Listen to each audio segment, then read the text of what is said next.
It started as an ordinary evening, until it wasn't. A small family home in Nebraska, the kind where nothing ever seemed out of place.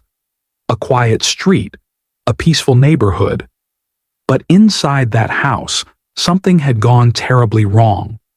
When officers stepped through the front door, they were met with a sight that would stay with them forever. A man lay still on the kitchen floor. A woman sat on the couch, her hands trembling, her face blank, as if she had already accepted whatever came next. It didn't take long for them to understand what had happened.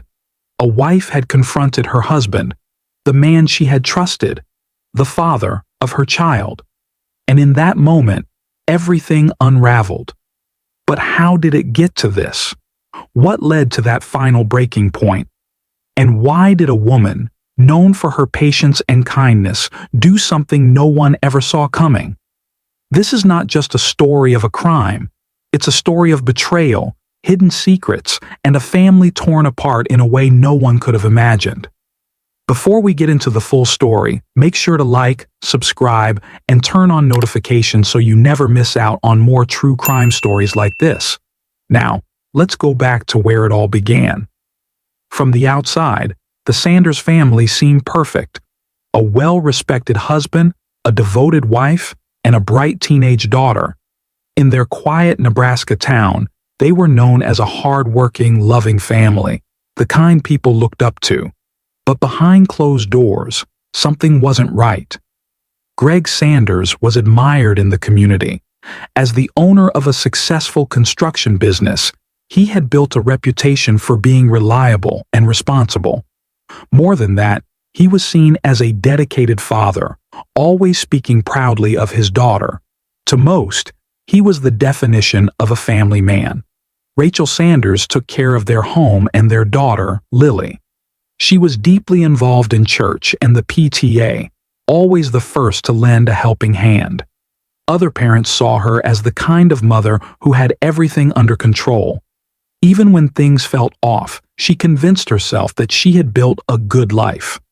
Lily, their only child, had always been a bright and ambitious student. Teachers described her as respectful and hardworking. She got good grades, stayed out of trouble, and never caused problems. But at home, she was different. Quiet, withdrawn. As the years passed, she distanced herself more and more, avoiding long conversations and barely speaking during family dinners. Rachel chalked it up to teenage mood swings. After all, teenagers needed space, didn't they? That was normal, or at least, that's what she told herself. Looking back, there were warning signs. Greg was always protective of Lily, but sometimes it felt excessive. He insisted on driving her to school every day, even though the bus stop was right down the street. He never let her stay over at friends' houses and always wanted to know exactly where she was. At the time, Rachel thought it was just a father being cautious. Now she wasn't so sure. Lily had changed too. She spent more time alone, locked in her room for hours. On some nights, Rachel would wake up and notice the light still on under Lily's bedroom door. When she checked, Lily would be sitting on her bed, staring at nothing in particular. She would smile and say she was fine, but her eyes told a different story. Then, one evening, Lily asked something strange. "Mom, do you think some things are unforgivable?" Rachel had been caught off guard. She answered the best way she could. "It depends, sweetheart. Why?" Lily just shook her head. No reason. Rachel didn't push further. She should have. Because something was deeply wrong in their home. And soon, there would be no more ignoring it. Rachel had spent years dismissing the uneasy feelings, convincing herself that Greg was just a protective father. But in early 2024, the signs became impossible to ignore. Conversations between Greg and Lily would abruptly stop whenever Rachel entered the room. Lily, who had always been distant, now seemed nervous around her mother, avoiding eye contact and brushing off simple questions. Greg was becoming more controlling, finding excuses to keep Lily close. He insisted on driving her to school even though she had her own car. When she stayed late for a school event, he would suddenly show up claiming he just happened to be nearby.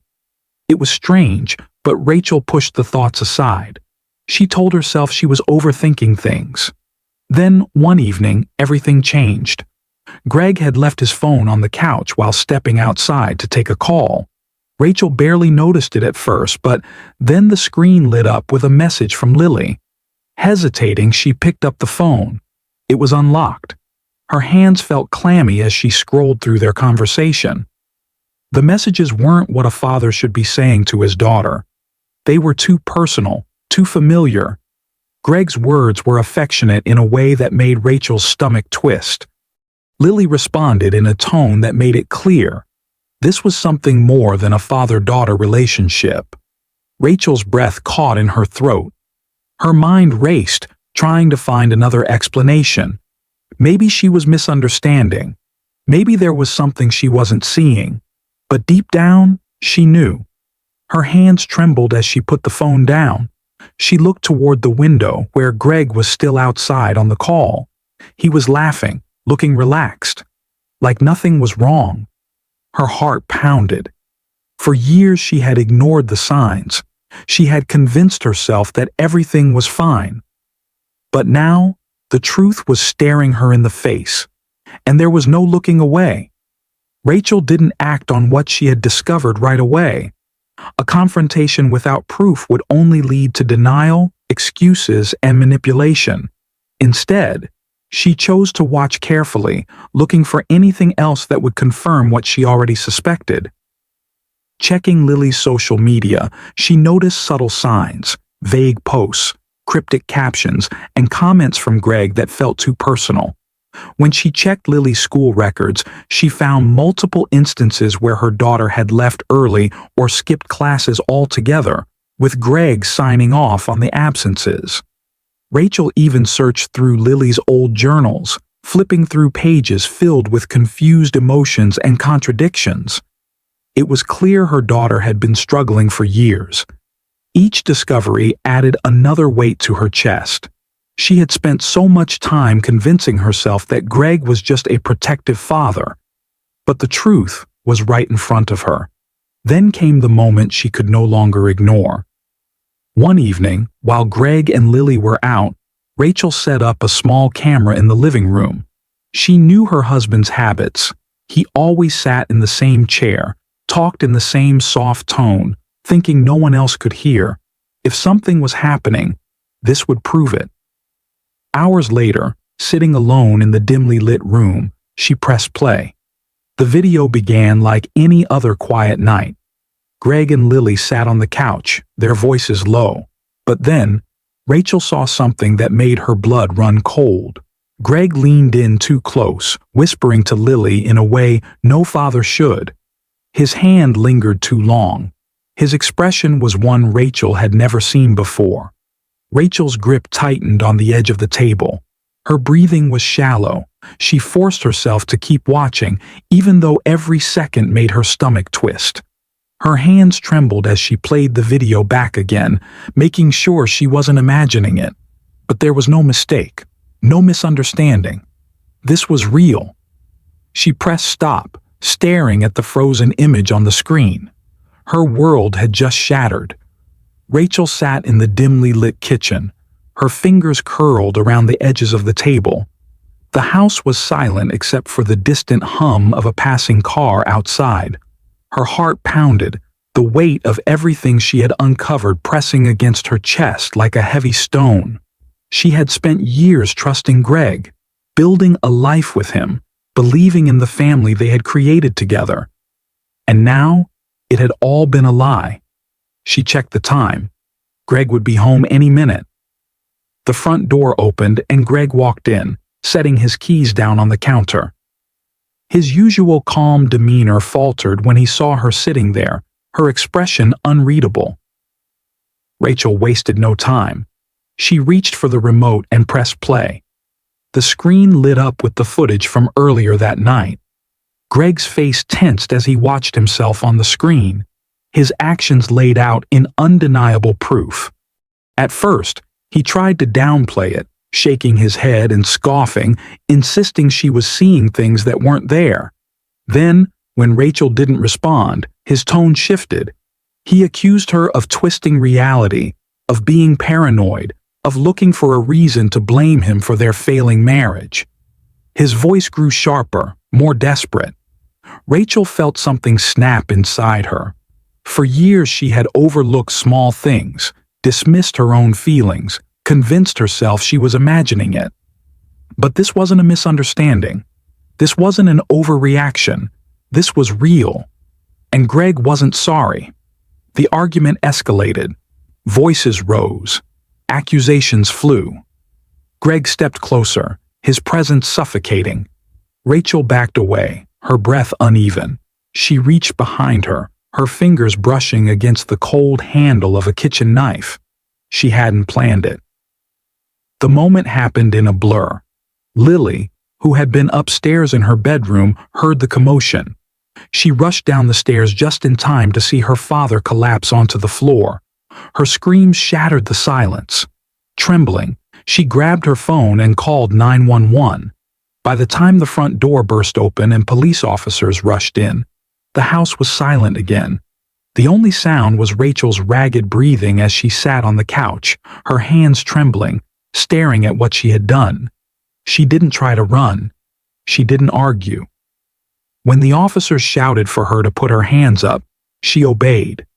She looked up at them, her voice barely above a whisper, and spoke the only words she could manage. I had no choice. The case quickly became a media sensation. News outlets ran headlines about the so-called perfect family that had unraveled into tragedy. A mother on trial for taking the life of her husband. A daughter caught in the middle of a horrifying truth. A courtroom filled with reporters, spectators, and legal experts dissecting every moment of the trial. Investigators combed through the Sanders home, uncovering what Rachel had seen too late. Messages, photos, a pattern of behavior that had gone unnoticed for far too long. Every piece of evidence painted a disturbing picture, one that explained Rachel's rage, her breaking point, and the violent end to Greg's life. But the law was not so easily swayed by emotion. The prosecution painted Rachel as a murderer. They argued that no matter what she had discovered, she had no right to take justice into her own hands. They described her actions as premeditated, suggesting that she had time to step away, to call the police, to find another solution. The defense countered with a different narrative. Rachel was a mother who had just uncovered the worst betrayal imaginable. She had been pushed to the edge, her mind shattered by the weight of the truth. The defense argued that she was not thinking rationally, that in that moment she lost control. The most emotional part of the trial came when Lily took the stand. Her presence in the courtroom was haunting. The young woman who had been at the center of this tragedy was now forced to relive it in front of strangers. The jury watched her closely, waiting for her words. Would she defend her father, or would she expose the truth? With a shaking voice, Lily told the court everything. The years of control, the way her father had manipulated her, twisted her reality, made her believe things she now understood were wrong. She looked at her mother, tears streaming down her face, and told the jury that Rachel had saved her life. Psychologists were brought in to analyze Rachel's state of mind. Experts debated whether she had acted in temporary insanity or if she had known exactly what she was doing when she picked up that knife. Some said her reaction was understandable. Others said it was still a crime. The jury deliberated for hours. The courtroom was silent when they returned. Rachel stood, hands trembling as the verdict was read. Guilty of manslaughter, not murder. The judge considered the years of psychological torment Rachel had endured and sentenced her to 10 years in prison with the possibility of parole. As the gavel came down, Rachel closed her eyes. It wasn't freedom, but it wasn't a life sentence either. She had lost everything, but in a way, She had saved Lily. Rachel's case ignited conversations across the country. Some saw her as a grieving mother who had been pushed too far, a woman who had acted out of desperation to protect her daughter. Others believed that no matter the circumstances, she had taken the law into her own hands, crossing a line that could never be undone. Legal experts debated whether her sentence was too harsh or too lenient. Talk shows analyzed every detail of the trial, with some calling her a hero and others labeling her a criminal. But beyond the courtroom, beyond the headlines, the real impact was felt in Lily's life. She had lost both parents, one to a violent act, the other to a prison sentence. She was left to rebuild, carrying the weight of a story that would follow her forever. This tragedy was more than just a shocking case. It was a reminder of the hidden dangers within seemingly perfect families. It was a story about control, deception, and the unbearable choices people make when pushed to their limits. At its core, this case left one haunting question.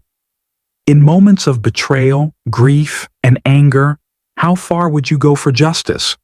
Was this an act of protection or an irreversible mistake? Let us know your thoughts in the comments below. If you found this case compelling, don't forget to like, subscribe, and turn on notifications for more true crime stories.